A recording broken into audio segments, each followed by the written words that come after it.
Thank you. Good afternoon, viewers. We want to appreciate all of you joining us this afternoon on the John MayakiShow, your popular online TV. This afternoon, we're going to be discussing a lot of issues in the polity. A lot is happening. You are aware ministers are already resigning. You are aware some ministers who also purchased the presidential form have also purchased the senatorial form. We are told that some ministers are even in doubt if the president's statement is true. Like Ngige wants to go and confirm from the president if he needs to resign. You know, it's funny. A lot is happening. Then the PDP is also saying they cannot zone the presidency to the south. Everybody should feed. And we're asking question, what about the chairmanship of the party? It was zoned to the north. Are you going to have the chairman and the president in the north? These are some of the issues we're going to unpack this afternoon in the studio. If you are there joining us, the phone numbers to call are published on the screen. Call us and share your thoughts with us. Today we're going to have a chieftain of the PDP, People's Democratic Party, Prince Kasim Afewa. You know him, very volatile, very articulate, and very connected network. A lot of things about you know him very well. So he was former commissioner in Edo State, and today is a top-ranking member in the People's Democratic Party. Good afternoon, Mr. Prince Kasim Afewa. Thank you very much for the opportunity. Good afternoon, our listeners. Thank you so very much, sir. We want to find out what is happening generally in the PDP. It seems you're going to have all the positions in the north, and a lot is happening. They are not able to zone it? What is it? Well, thank you for the opportunity of this discussion. People already know my position with respect to, the 2023 election. Yeah, you want a southern person. I've said categorically that I want a southern presidential candidate. Irrespective of the party? On PDP. Okay. And after 8 years of Buhari, next year, 2023, May 29, it's only natural, it's only moral, it's only legal, it's only auspicious for the ticket to the president to come from the south. Whichever zone in the south is not my business now. Those little details can be sorted out. But in the PDP 2019, we gave the opportunity to the northern aspirants. No southern aspirant contested, because the chairman of the party was from the south, in Secondus, which is Secondus. So a northerner emerged. It's only natural that in 2023, they should allow the South the opportunity to present all their aspirants, and the candidate from the South emerges. If you now throw it open in flagrant disobedience of your own constitution, it means that you are only operating at the realm of hypocrisy. When you are challenging Godwin Emefiele of not respecting his own CBN Act, by trying to say his contestant is not resigning, you are condemning him that he should respect the law. But you, PDP opposition, largest opposition in the country, you are throwing open your own ticket in flagrant violation of Article 7, Subsection 3(1) of the PDP Constitution. So you see, I keep saying this. What does that section say? The section talks about rotation in the spirit of fairness, equity, and justice. Those things were captured there. And having the national chairman of the party from the north, and having the north producing candidate in 2019, it's only natural that it should be the turn of the south. But because they are trying to work from answer to question, the IU-led leadership is already showing signs of disappointment and what have you, trying to twist the logic. You set up a committee, you gave them 2 weeks to churn a report. They brought report for the past 3-4 weeks. You are when it is just 2 weeks to your convention, it is then you are calling next meeting to discuss the issue. Who does not know that you are only playing to the gallery? But don't you think the Constitution also believes that does not support zoning? Does it? The Constitution of the country, National Constitution. Well, you see, I don't know how. Because people believe that merits. They want to say merits. Please, don't bog me with all these inanities. Inanities in the sense that if you study democracy in plural societies, How many provisions do you want to put in a constitution? In a country with 470 ethnic, configurations. Yeah. How many provisions are you going to? What about UK that doesn't even have a written constitution? Do you want to be carried as a Wikipedia in the name of constitution? Must everything be included in the constitution? Must everything be included? The same factors and actors that supported zoning in 2011, in 2015, for which reason they even left the PDP to join APC to defeat APC, to defeat PDP, and later came back to run election under PDP because PDP, wanted to be magnanimous. I see people who are talking that you should throw it open. What is the meaning of throwing it open? Why did they not advocate that in those times they were talking about zoning that they should be thrown open? Is it also possible that the point is in the Constitution of Nigeria the provision for federal character. Yes. And there's a commission called Federal Character Commission. Yes. Why do you think that was put there in 1979? Because they need to assuage the feelings of people who are educationally disadvantaged, particularly in the northern zone, so that in appointments and balance of power, you must choose people from different political zones. That is the only way they can buy into the union, and call themselves part of the Nigerian Federation. Otherwise, if it is just a matter of skewing the whole political algorithms to favor one part of the country against the other, then you are going to be having protestations, agitations like you are having now in IPOB, Dual Republic, all manners of banditry or what have you. So the point is, we should learn to abide by simple rules and regulations. Because it's convenient for you and you think that you are going to benefit from a particular individual who is contesting an election, does not mean that it will all go well for the generality of Nigerians. Or the party. Or the party. I may be comfortable in my own little way, living well and all of that, not bothered by whatever happens. But government policy on the basis of a leadership that is not properly put in place may be difficult to implement if the people don't buy into what you are doing. And if you don't get your politics right, you cannot get your governance structure right. People must understand that. Because if you say you want to build a state-of-the-art hospital in Nigeria today by a federal government, getting location will be a problem. Yes. Because people criticize the fact that Amechi took University of Transportation to Daura, where there is no water, everything is just arid. So these are the issues. You see, a lot of millions of Nigerians still do not see the homogeneity, of Nigeria. We know we're heterogeneous. But in terms of policies and programs, in terms of oneness, in terms of even calling ourselves a nation, we are not yet a nation. Because there are so many nation states within the nation. And if you don't balance all the aspirations and the aggregate interests of all of these different sub-nations, you are going to continuously find the embers of discord and disunity. What is the ownership structure of the country talking about? Why do we still talk about that if you spend 10 years in one particular state, you are not a member of that place? Why do we still have all of that? So in this new age, we must jettison all of those myopic sentiments and ensure that we balance the power so that every, both minority, both majority, will be able to buy into whatever you are trying to do.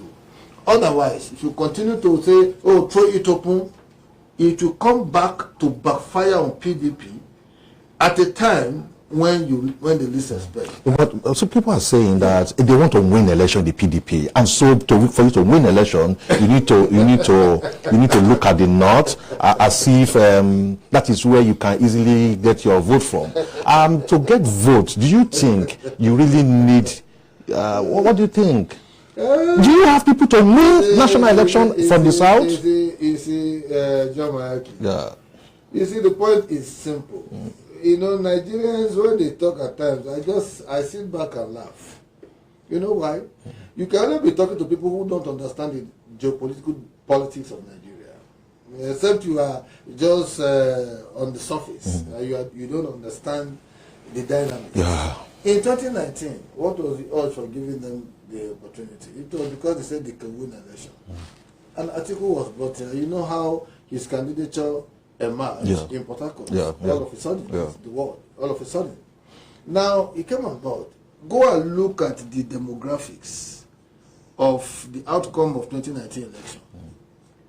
70% of Atiku's vote came from Middle Belt and the southern part of the country. Even his northeast zone, he failed abysmally.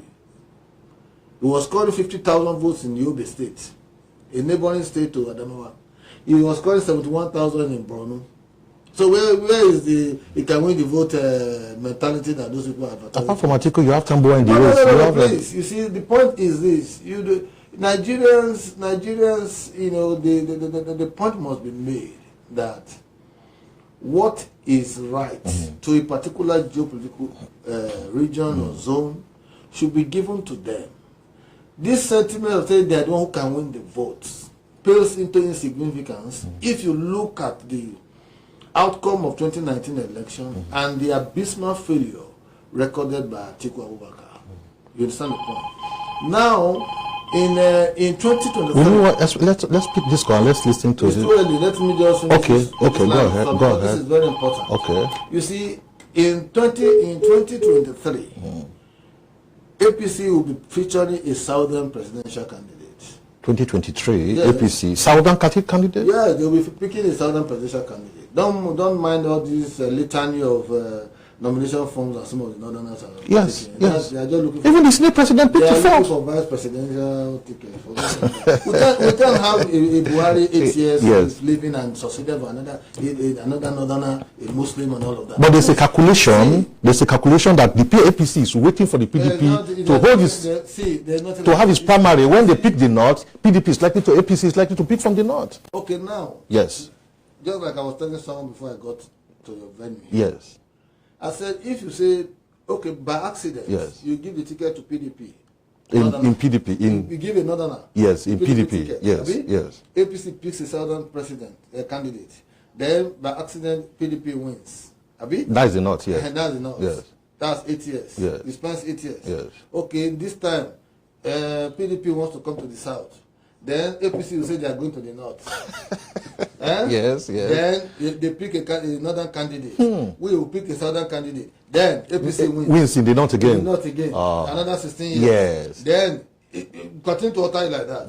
Then we southerners will just be spectators and be looking at them, right? I see the point you make. That both parties should bring from the north, from the south. Both parties should bring from the south. Yeah. All these greedy politicians from the north who are just masquerading all over the place are thinking that they can get the vote. The other article was saying that he has 11 million votes. Which 11 million votes? I am no longer part of that 11 million votes. And those my supporters from my little village of Popular are no longer going to be part of that 11 million votes. Because the truth of the matter is that we gave him opportunity to fight. We thought he would have the capacity to fight. That was what they told us. I was a spokesperson of the presidential campaign. Yeah. They told us he has the capacity to fight. He didn't have any capacity to fight. You need to fight for votes. You need to fight for power. As soon as the elections were over, even before we say Jacobisi collecting viewpoints and all of that to go to Tribunal, he ran away to Dubai. Want leaders who can stand their ground and fight for what is due to them. And so this idea of thinking that, oh, I have the votes, I can win the votes, it will not serve to anybody. We Southerners are very much prepared, we are very ready to ensure that we come out en masse. But that's not true. That's not true. The South is ready. How many people picked the presidential form? They are seated at home. They are not going anywhere. No, you only need one person to pick form. No, people pick form. They are not going anywhere. They are not traversing the country to talk to delegates in the South. In the South, yes. Pius Anim is going around. Peter Obi is going around. Sam Wambua is going around. Wike is going around. Who again that I know that is going around? About 5 of them in the PDP. In the PDP are going around. In fact, they have gone around more than the northern aspirants. That's the truth. More than Tambuwa, more than Saraki and Atiku. Atiku just started going around. About 6 states. Yes. There are people who have covered 17, 18 states from the south. From the south. Going around, they mean business. They do not see what happened in Castina when Wike went there. The turnout. People keep talking about this. Need to see the way people see. Nigeria want to see a difference. They want to see a man who behaves differently from what obtains before. You know, that was what happened in America when Donald Trump came out. Yeah. They say, oh, this one is very uncouth. Yes. Speak well. Yes. He's a gangster. Yes. They call him one of them. He was even attacking the media establishment. Yes. In the final analysis, Americans want a piece of drama. He won. So now, in getting to Castina Wiki, it was difficult for him to even address the delegate because the stampede would have been too much. Wow. The turnout was too heavy. It was not a campaign. You only went to visit Yaradwa's mother and all of that. And before you see Jack Robinson, the whole town was on a lockdown. Yeah. So Nigerians are tired because they are united that this government has failed. And they want somebody who can speak to the issues in a very bold manner, very courageous manner, who has the guts to call a spade a spade. You know, in politics, we only like people to tell lies. We want to tell lies, we want to tell lies. Speak honesty to issues so that we can have a breather. Thank you so much. Hello. Good afternoon. How are you? Yeah, your name and where you calling from, please? You are talking to Mr. Ben all the way from Trinity Secretariat. Oh, Ben Ogbemodia. Please go ahead and let's have your contribution. Yes, I'm getting your discussion. Okay. Hello? Okay, go ahead. I thought I've been getting your contribution. Okay. I'm talking about the PDP. I think I'm happy to vote from them. Okay. Well, I let this law along with the Kazoo. Many of them are not really serious. We can see the pretenders and we can see the people who are really there to do the job. Who are the pretenders now? We know the pretenders.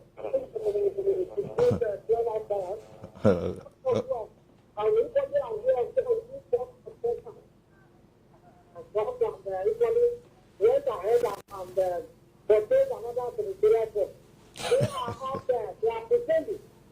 So, this is the situation where you can just leave out. Thank you so very much. All right. Thank you so very much.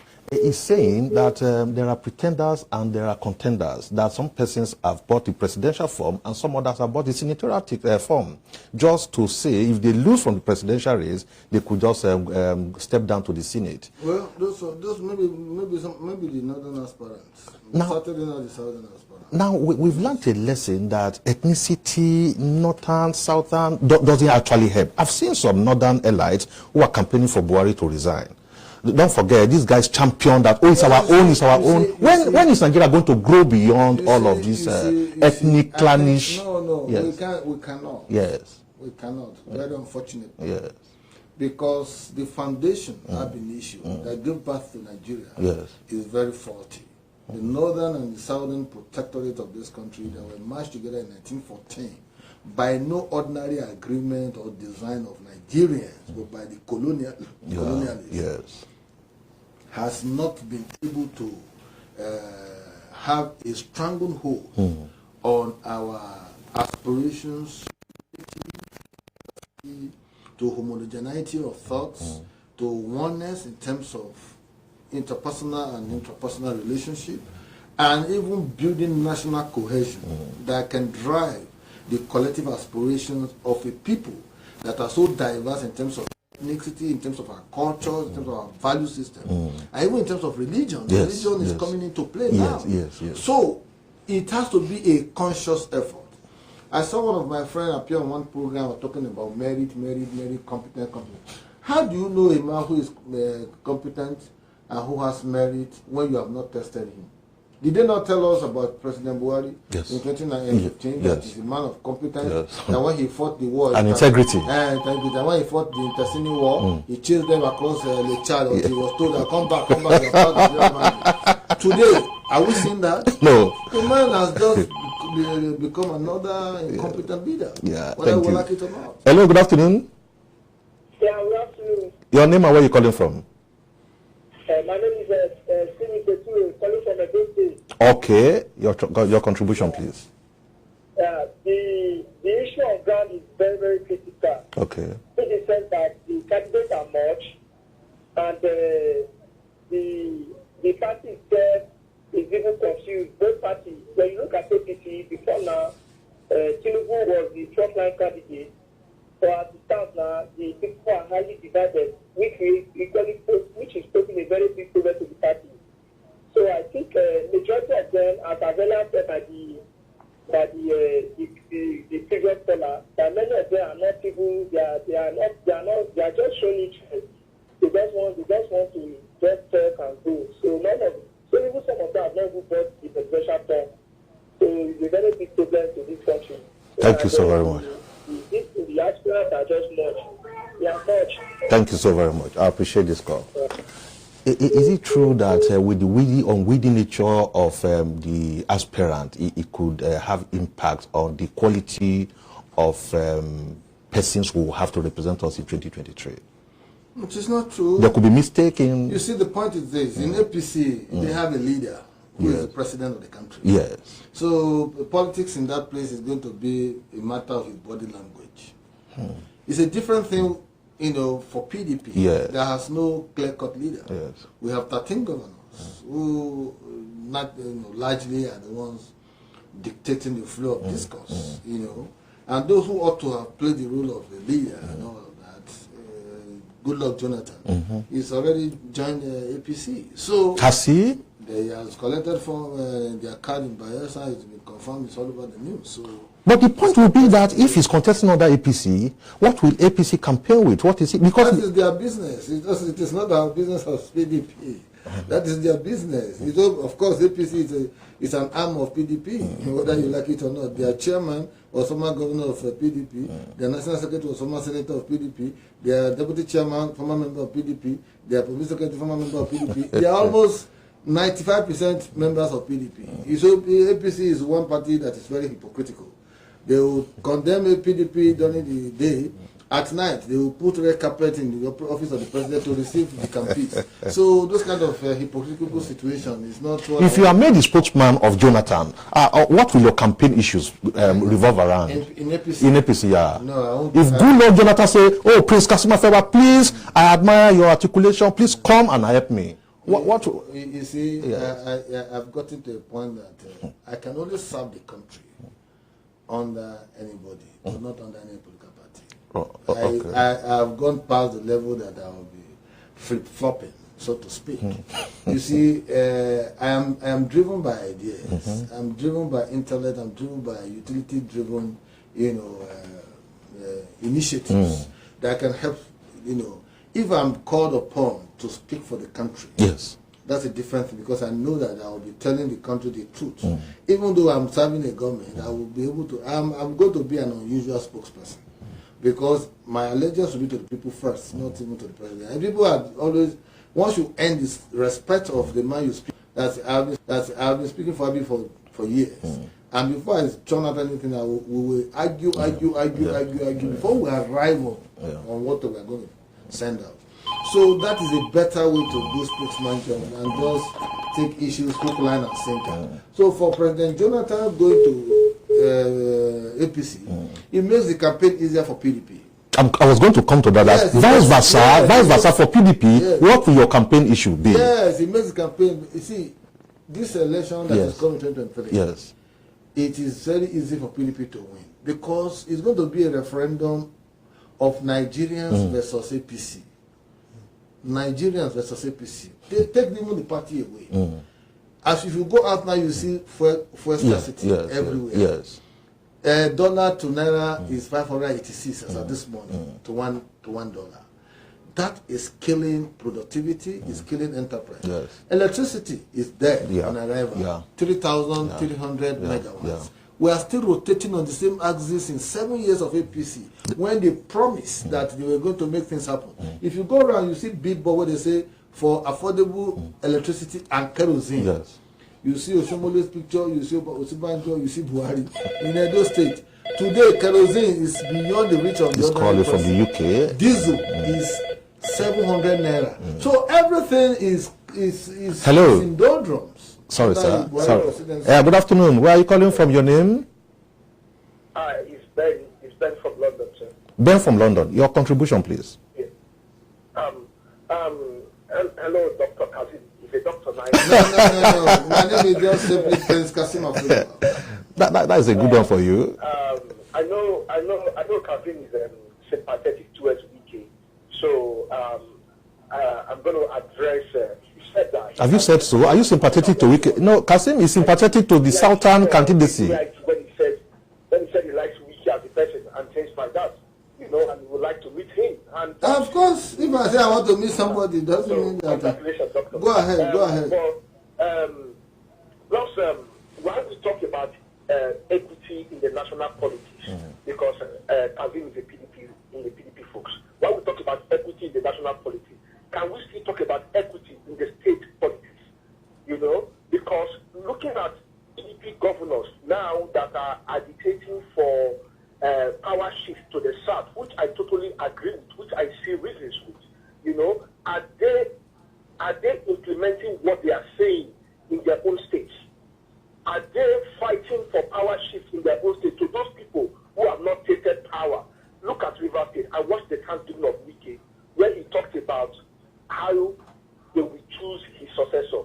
You know, negating the power rotation in the state, that the riverine area of the people of River State have not tasted power since.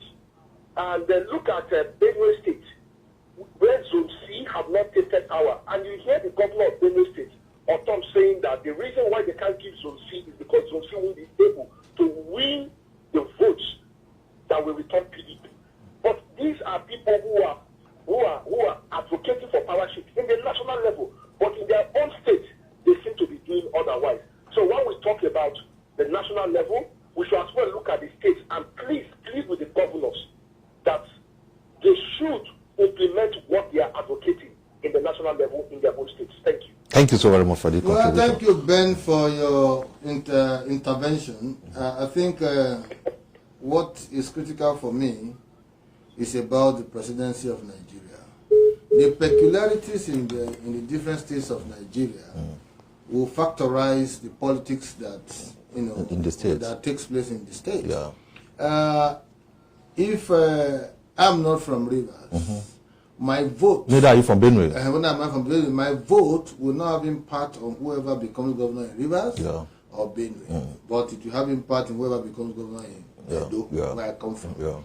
So now, if I vote on the day of election for a presidential candidate, it will have impact on who becomes the president of Nigeria. Yes. It's not going to. I'm not going to be detained by the peculiarities of the different states, in the states, to discuss this because I'm not in those states. Yes. But I mean, as a Nigerian who is being governed by the constitution of the country, who is also a respecter of the zoning principle of the PDP. If it was not there, it's a different thing. What I am canvassing is very simple. In 2019, we gave the slot to the north. In 2023, it should come to the south. Period. Especially now that we have the national chairman of the party from the north. Of PDP. Okay. So just balance the equation. Stop rigmaroling. And if you say you want to govern this country, you should be honest. Should be transparent in your conduct. Okay, let's do this mathematics. We know how many governors from PDP? 13? 13 governors. Okay, if you have 13, how many from the south? 8. 8 from the south and 5 from the north. So, do you expect the 8 from the south to be together and give their vote to a southerner? Then before we discuss it, yes? You see, politics is very selfish. Okay. And Nigerian politics is located within the realm of egocentrism. People just want what to benefit them and not what to benefit the whole. That's why I share different views from those kind of positions. I'm not going to say because it's convenient for me that I have friends in the north, like Atiku, for example, or Tambuwa, who is a good friend, or Saraki, who is my friend. And say because of that, okay, let me remain quiet so that when they get there, I'll show my face to come and take up one position or the other. I was part and parcel of the narrative of 2015 that gave birth to Buhari. Yes. I was a commissioner in Edo State then. Yes. And when we won all the things that we promised we were going to do, I saw that they weren't doing them. I took a walk. I'm not detained by one party, hustling for position. Oh, remain, that one they will remember you. It's not about position. I'm not an employee of PDP, neither am I an employee of APC. Yeah. Of course, I went into a new state in 2012 under ACN and all that. I was even not a member. I wasn't registered. I remember. So the point is, you must know what you desire. And some governors of the South have shown to be black sheep of the Southern family. I will call them betrayal because you don't even know where they belong, where they stand. Some of them are working against even Southern interests because they feel they want to be vice president to a northern candidate.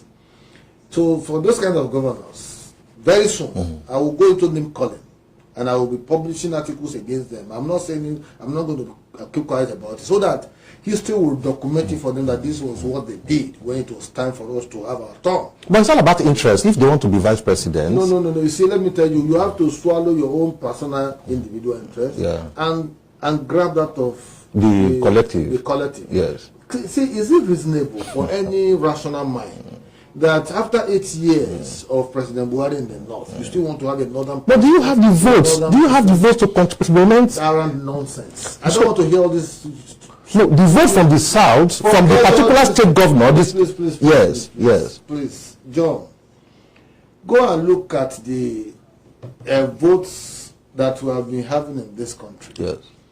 If you have balance of power, yes, it is the reason why they said there should be federal character. A child will score 100 points in JAM in the south, he won't get admission. A child will score 70 in the north, they give him a first choice admission. Why is it so? Unity schools, people go in there with 200 and something score. They still struggle because they're from the south. In the north, 100, they can't even meet their quota. No. So when you are talking about all these issues, you have to take a holistic view.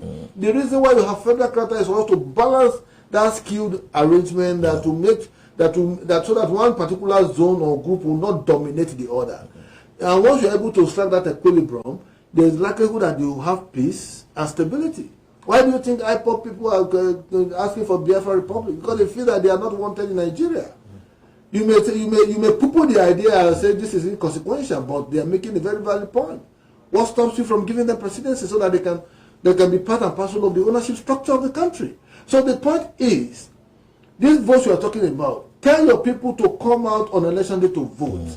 In an Anambra election, less than 400,000 persons voted in the election for all the candidates. Yes. Meanwhile, Anambra has over 2.4 million voters. What's the percentage? Just about 10%.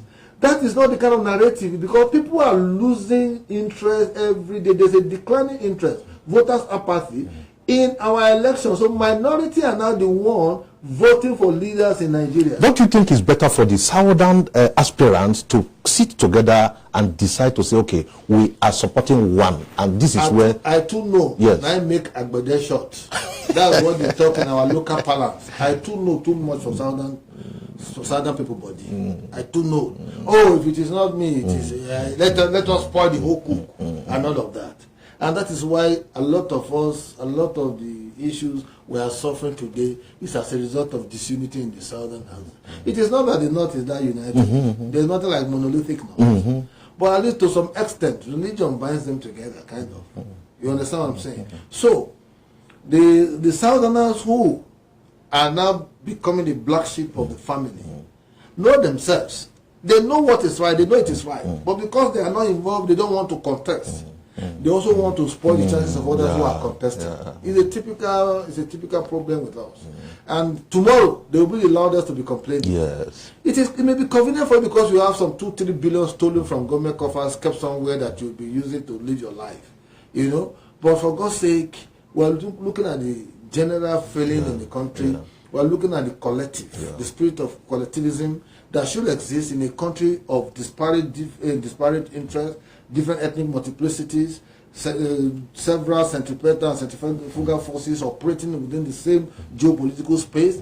And we're looking at the fact that there are no national conversations, no national dialogue, no collective bargaining, no constructive engagement. Everybody is just, just like political harakiri. And in that whole arrangement, what should be our rallying point as a country? What should we be talking in the 21st century? If you are not able to balance the power algorithms, you are going to have problems implementing the policies and program you have.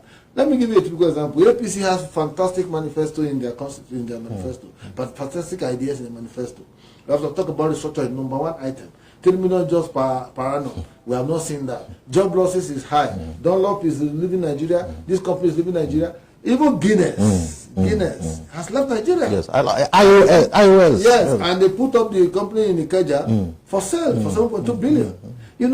So you can imagine that we are losing a lot of things to our neighboring countries because There's stability in terms of security. There's stability in terms of agitations. There's stability in terms of even the atmosphere, conducive atmosphere that is required to drive your business. It is more, the electricity is more stable in some of these West African countries than our country. And yet we call ourselves giant of Africa. So there are so many issues.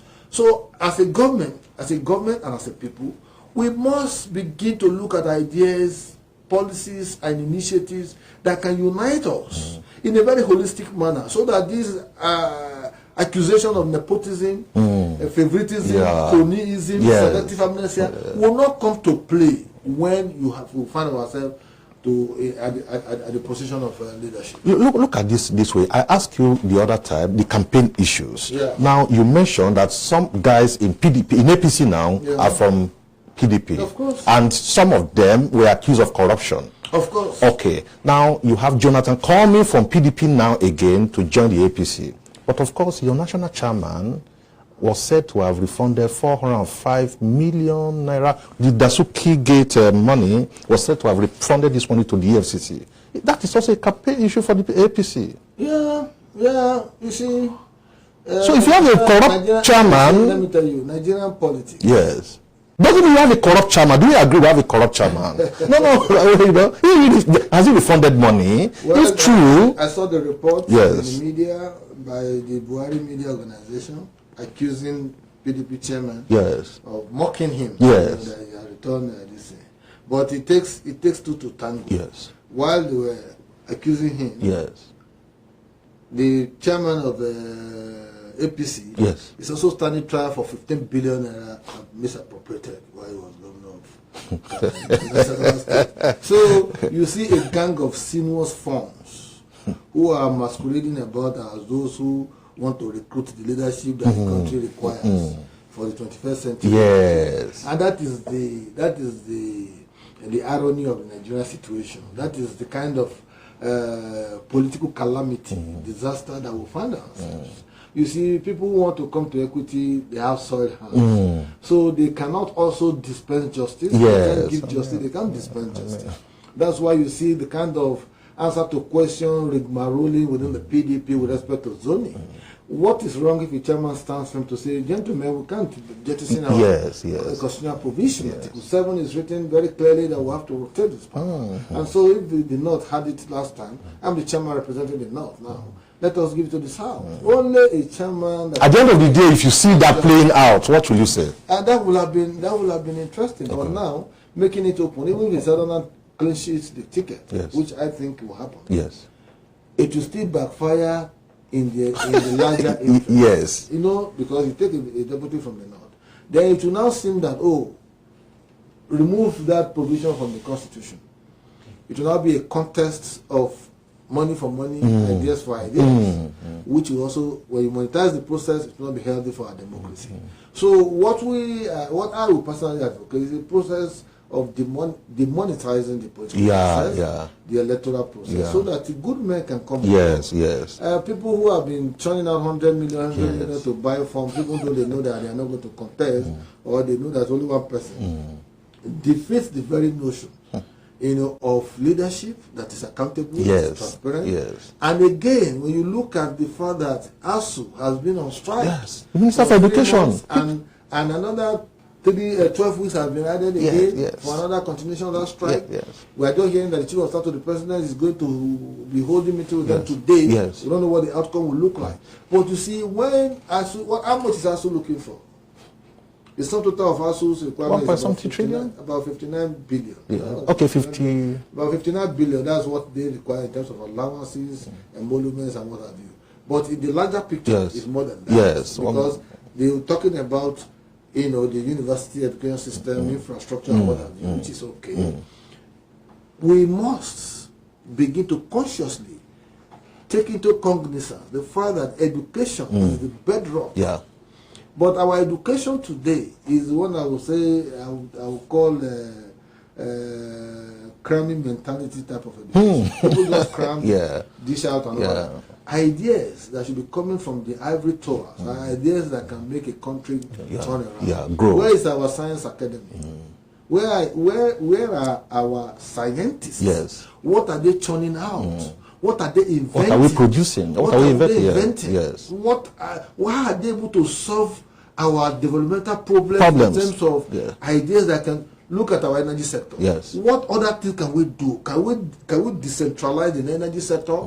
We must not grow at the same pace in the name of national grid. No. Yes. Lagos, Port Harcourt, Kaduna, which are decentralized. Yes. You can decentralize them and give them stable electricity. Yes. Then you begin to migrate. But we're not doing all of that. If you ask this Buhari government now, they have spent so much in the energy sector. They'll tell you Mambila Plateau, they've done this, they've done that. But we have seen no collapse. Results. We have seen collapse. Where they complain about discos and all of that. If discos are more powerful than you, then why are you in government? So we must begin to interrogate issues, and that is my own strength. When I'm interrogating issues, people will call me names. I don't give a damn. I must speak to the issues. I must ask questions. I must be able to say, well, how did you arrive at this conclusion? How and what process did you take? Was the process transparent? Was it fair? Was it just? Was it equitable? Because even in terms of reforms, modern studies in reforms is not just talking about that reform. They will ask you, how equitable is your reforms? How do you distribute your reforms such that village A is able to attract what federal government is giving as simply as village B? You are saying the same thing of zoning and the federal character. Yeah, that's what they call equitability of reforms. So you can't just say you are doing reforms haphazardly and you think that you are going to get results. No, your result has to be holistic. Your approach has to be holistic. The ideas you are going to churn out must be ideas that go round. Look at the other time you were talking about trader money. Have you heard anything about trader money again? No. Because elections were coming, you're talking about trader money. What you ought to have done is to capture all of those people those people who fall into the informal sector, put them into some kind of financial inclusion so that you can track them and capture them in your tax net, so that more people can pay tax. Yeah. In Nigeria, I mean, the people that pay tax are in few millions compared to those who are not paying because they are in the informal sector and they are not being captured as it ought to be. Yeah. So we have a lot of problems on our hands. And when you talk, they will call you names. I was watching television yesterday. I saw one terrible bad road from Jeba and all of that to Kwara. Mwara and what have you, trucks were entering water and coming out. Federal or state trucks? Federal. Okay. My God. And I said, and yet the time Buhari has produced 650 roads across the country. You see, there are roads that you cannot toy with. Interstate roads that serve useful economic purpose. Yeah. You cannot play with them. Because of economic roads, when you take goods from the Lagos port and come into the north, you must pass through Kwara, you must pass through Kogi, you must pass through Edo. It depends. And those roads, if they are not good, and it takes you days to get to your location, it also tells on those who are doing business. Let me ask you 3 questions before we go. Now, the last one is going to be what is happening to your party in Edo State, PDP. That will be my last question. But the question next is this. At the national level, you have a lot of guys who have picked up this form, and then they needed to wait until you get the court to say, no, resign, that section of the constitution, don't expunge. Then you then have the president who then said, oh, guys, you need to go. How do you describe that? Do we have laws guiding us, or it is the president that is the law? Well, in civilized democracies, yes, the constitution and other extant laws dictate the tune to the extent that a Joe Biden cannot look at a White House staff and talk anyhow to him or her. Yeah. But a Trump can do that. And if a Trump does that, yes, they will also challenge him. Yeah, of course, yeah. Because the governor, that staff will look at the presidency and say, Mr. President, the Constitution of America protects me as a staff of the White House. Yes. What you are demanding or asking from me runs foul of our Constitution. Yes. And such a president will sit up. But in Nigeria, once you have a president in place, he takes over the responsibility of the Constitution. He becomes the Constitution of the country. The party chairman. He becomes the party chairman. He becomes the leader of the country. He becomes, in fact, his body language is even seen as law. Oh, the president was sitting like this, so he must have been referring to this Mr. A. But he turned again. You must have been referring to Mr. B. So what do we do now? Let us see whether the president will sit in the middle. Oh, he's sitting in between the middle of two people. Will you bother them to interpret anything? You want to appoint the general of police, you wait for the president to appoint. And once he appoints, he is answerable to the president, not to the Nigerian people who are the taxpayers. You understand? So the culture of tax paying and the usefulness of that money is not still seen as a responsibility of the citizens and the government and the people, but more as what the president desires and wants. So for me, it's a whole lot of problem. It will take a whole lot of time, energy, ideas, and attitude for us to begin to change the psyche of the ordinary Nigerian who have been used to a particular way of life, way of doing things. We need a disruptor, somebody who can disrupt the system and bring out something new, something new, so that when we begin to interrogate, the person will say, oh, okay, at least we know where this president stands. Yes. When there are issues in the country, you hardly hear the president talks. He doesn't talk to us. He talks to himself or he talks to his aides and all of that. He doesn't address us because he feels that he doesn't owe us anything. Do you expect people to say, I want to govern the country as a minister, and when you are asked to resign, oh, sorry, I want to focus on my job, I'm not interested in governing the country again? Does that look... You see, the point is, it still boils down to the culture of selfishness that is in us as a people. Yes. People see public office as a venue to make quick money. They don't want to live hard lives that some of us are. We are used to drinking gari with granuts, and live. Is that Opela granot or Auchi granot? Opela granot. We drink gari with our granuts. We are happy people. When we wake up, once we're able to take our shower, we wear our shirt to go out strong. We're on the street hustling. That's fine. We are contented with the little we have. Contentment is a virtue that is very scarce, a commodity in many Nigerians. So the people who were collecting funds, who know that even in their constituency they cannot deliver their constituency, were collecting, paying 100 million to go and collect funds. Now, some of them have resigned, good news. But did they need to wait for the president to make that pronouncement? That is the point. No. But that is because we are always, it's all about me, myself, and I. That's the mentality in a lot of us. So even to resign from office out of provocation, it's difficult. I expected Amechi to say he was resigning when the train attack happened. He went there boiling. The next day I'll train the tower. But because they are behaving like members of Jacobian Scandal Club of medieval America, in those Stone Age era when America was just getting independence, they set up Jacobian Scandal Club where they scandalize people and all of that, take you out of the system. But once you're a member, you are protected. So that's the way they behave here. So they don't want to see themselves as getting out of the system. They go and shout, come back in the closet to come and beg. Sorry, sir, I was very angry, that's why I exploded like that. But nevertheless, sir, we are still on course.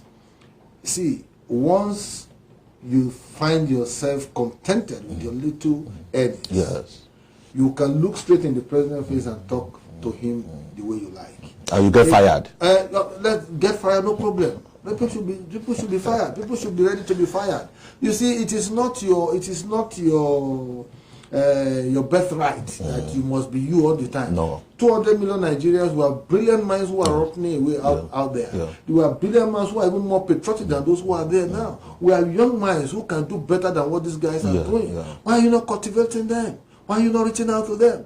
The new technology, the new economy is the fintech economy. What are we doing in that? What is even government policy on that? What have you been able to do to generate this kind of platforms to engage more and more youth and more minds to add value to our economy? But when you talk too much, they say, oh, he's very disappointed with the president. He's insulting the president. He's talking about the president. But nobody wants to look at the message you're passing across. That's the brain of our problem.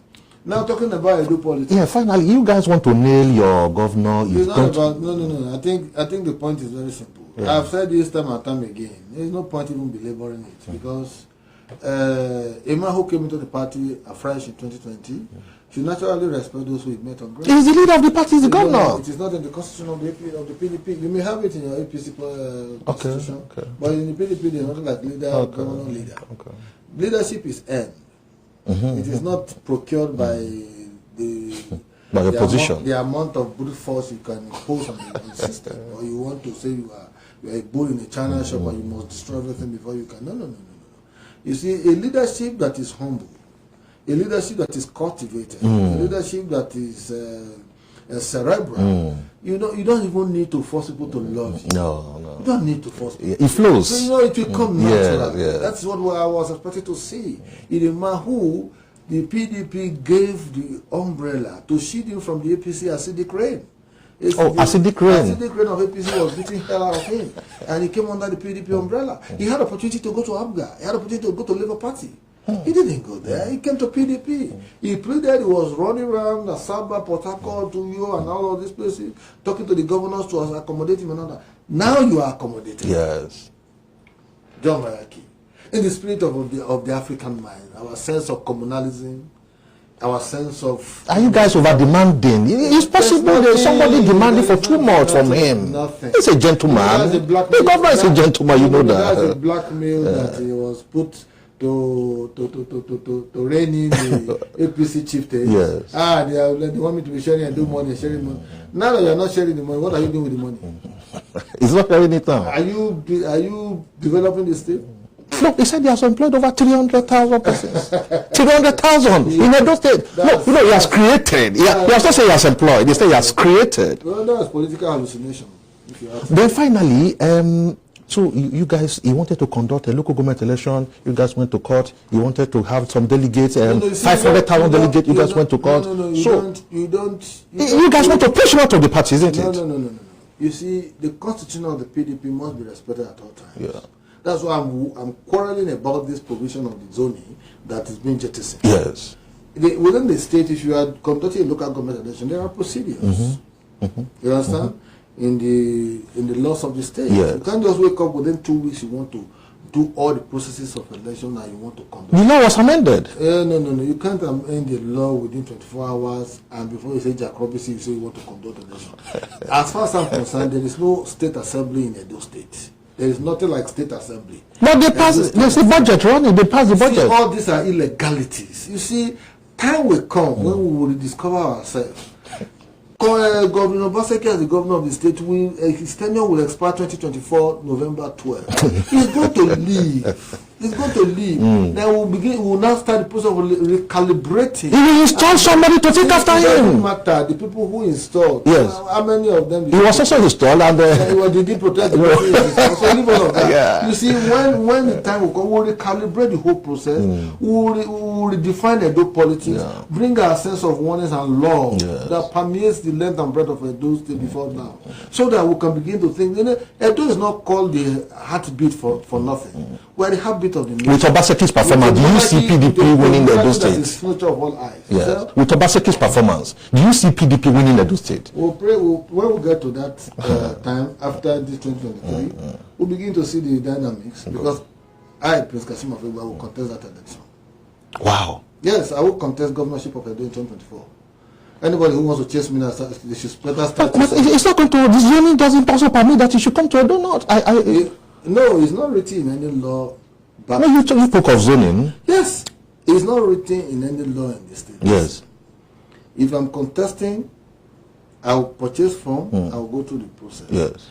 In Edo, it is not written. The law in PDP with respect to zoning has to do with the federal election. That is presidency. Yes. Not senatorial, not House of Reps, not governorship.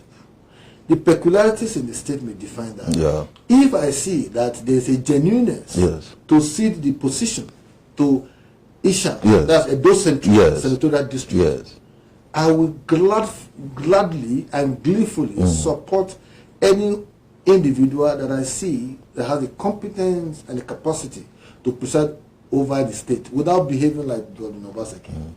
Because I have a sense of clairvoyance to know whether you are going to be good or bad. Yes, I will know that. I can read the politics and the dynamics very well. So that in the final analysis I will say, okay, fine. there have been agitations.